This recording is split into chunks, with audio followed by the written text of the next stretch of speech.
इस वक्त की बड़ी खबर, कोरोना संक्रमण पर भारत के लिए सबसे अच्छी खबर। भारत में कोरोना के फैलने की रफ्तार कम हो गई है। भारत में कोरोना का रिप्रोडक्शन नंबर 1 के नीचे है। संक्रमण की दर में कमी आने से 1 के नीचे पहुंचा reproduction number. University of Michigan ने भारत में रिप्रोडक्शन काउंट पर की है स्टडी। अब मैं आपको सीधे लेके चलता हूं। देखिए, रिप्रोडक्शन नंबर कम होने का मतलब क्या है, इसको समझें। इसका मतलब यह है कि अब इंफेक्शन की जो स्प्रेड होने की रेट है वो कम हो गया है, यानी जो संक्रमण है उसका फैलना कम हो रहा है। राहुल, जरा प्ले करें इसको, यहां पर हमारे दर्शकों को दिखाएं। 25 मार्च 2020 को रिप्रोडक्शन जो नंबर था, यूनिवर्सिटी ऑफ मिशिगन ने बताया था, वो था 3.5 मतलब 3.4 3.75। इतनी तेजी से फैल रहा था। अब यहां पर प्ले करें, सितंबर 2020 से फरवरी 2021 1 से कम। अब यहां पर हम सुकून से जी रहे थे, हमें लगा कोरोना चला गया, याद है आपको। लेकिन 14 मार्च 2021 जब हमारे यहां पीक आना शुरू हुआ 1.38। नेक्स्ट चेंज करें राहुल, बड़ा तेजी से यहां पर। लेकिन 4 अप्रैल को 1.53, जब कोरोना हमारे यहां लग रहा था उस स्टेज पर, पीक पर है 1.53। इतनी तेजी से कोरोना फैल रहा था। 1 मई को 1.23 था। 1 मई को भी हम पैनिक में थे, लेकिन 16 मई आते आते 0.99 हो गया है। यानी कि ये वो मतलब है कि देखिए, 0.1 नंबर से नीचे आने का मतलब है कि कोरोना का जो फैलने की स्पीड है वो कम हो रही है। कोरोना का जो इन्फेक्शन तेजी से फैल रहा था वो कम हो गया है। नेक्स्ट, अब यहां पर राज्यों की बात, अपने अपने राज्यों के बारे में जान लीजिए प्लीज। प्ले करें राहुल यहां पर तेजी से, ये अच्छी खबर है।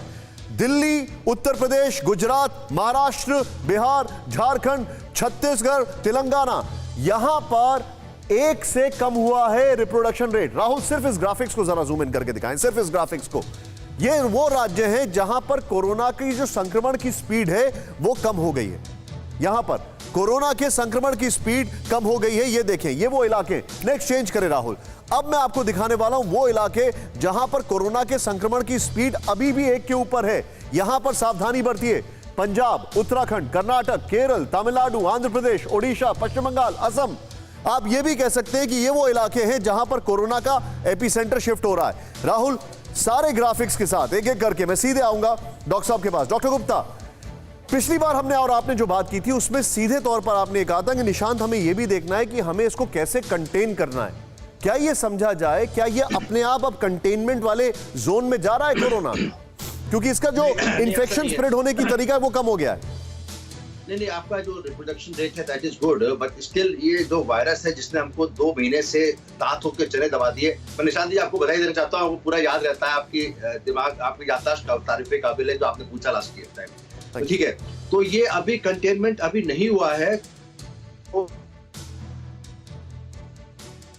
डॉक्टर साहब, आपका लिंक टूट गया है। Please go ahead. लेकिन please go ahead sir, we can hear you. मेरी आवाज आ रही है? जी बिल्कुल बिल्कुल। हाँ, तो मैं कह रहा था कि जो वायरस तो कंटिन्यूअस है ही है। ये B1617 हुआ, चाहे यूके स्ट्रेन हो, चाहे साउथ अफ्रीका ब्राजील स्ट्रेन हो। आई थिंक लॉकडाउन की वजह से कुछ कम हुआ है। अब हमको देखिए, रूरल एरिया में अभी बढ़ रहा है। जो आपकी मौतों का आंकड़ा बढ़ा है उसका रीजन है कि जो पिछले 10-12 दिन में भी कम हुआ है, 5-7 कम है।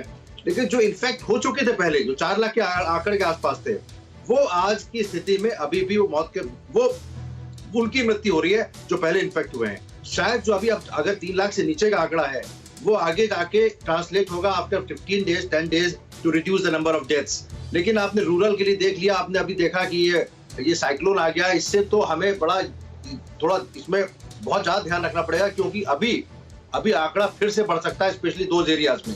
हमको क्या करना है अभी, हमको देखिए रूरल एरिया में अभी तक जैसा हमने उस पिछले हफ्ते बात की थी उस हिसाब से एक्टिविटी पूरी तरह से नजर नहीं आई है। ऑल्दो कुछ भारत सरकार ने, अपने प्रधानमंत्री नरेंद्र मोदी जी ने भी कहा है कि रूरल एरिया में सबको एजुकेट किया जाए, सबको बताया जाए। और हमारे जो आबादी है जिनको बहुत पढ़े लिखे नहीं है उनको। मैं एक बात और कहना चाहूंगा, अभी भी इस बात पे कोई भी तवज्जो नहीं हुई है। जो member of legislative assembly MLAs हैं, उनका एरिया बहुत बड़ा नहीं होता, उनको एक्शन में लाना पड़ेगा फॉर रूरल एरियाज। उनसे कहा जाएगा कि आप MLA फंड से, अभी कल बात हो रही थी, उनका वैक्सीनेशन का एक इश्यू है, दूसरा दवाइयों का इश्यू है, और तीसरा टेस्टिंग का इश्यू है। टेस्टिंग तो नहीं हो पाएगी।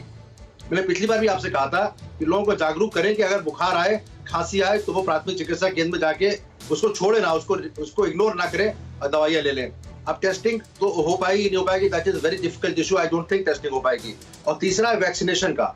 अब वैक्सीनेशन रूरल एरिया में कोविन ऐप कैसे होगा, बहुत पढ़े लिखे लोग हैं नहीं, बिना ऐप के वैक्सीनेशन नहीं हो रहा है। या दो तरीके हैं, या तो vaccination should be allowed only by showing the Aadhaar card to the प्राथमिक चिकित्सा केंद्र। दूसरा तरीका है कि एमएलए फंड से या जो हमारे ग्राम प्रधान हैं उनके फंड से एक करीब 20-20 घरों के लिए एक स्मार्टफोन मिले और उनको रजिस्टर करने के लिए कोई वॉलंटियर जाए, उनको रजिस्टर करे, उनको हेल्प करे और वैक्सीनेशन होगा। हमको वैक्सीनेशन का 1 करोड़ का आंकड़ा लाना है पर डे। अगर अपने विनोद पॉल जी कह रहे हैं कि हमको बाद 222 करोड़ की वैक्सीन करीब आ जाएगी, 210 crore by the end of this year, we have to utilise that also. Utilisation के लिए हमको पूरा वैक्सीन करना पड़ेगा। और वैक्सीनेशन को रूरल एरिया में वैक्सीनेशन अभी तक कोई ज्यादा दिया नहीं जा रहा, only in the urban areas. Point taken sir, पूरा देखते हुए सर पॉइंट टेकन। आप मेरे साथ बने रहिए। एक अच्छी खबर हमने आपको बताई अभी कि देखिए इसका रिप्रोडक्शन रेट जो है वो कम हो रहा है। फिक्र आपकी, सोमवार से शुक्रवार रात 9 बजे सिर्फ TV9 भारतवर्ष पर।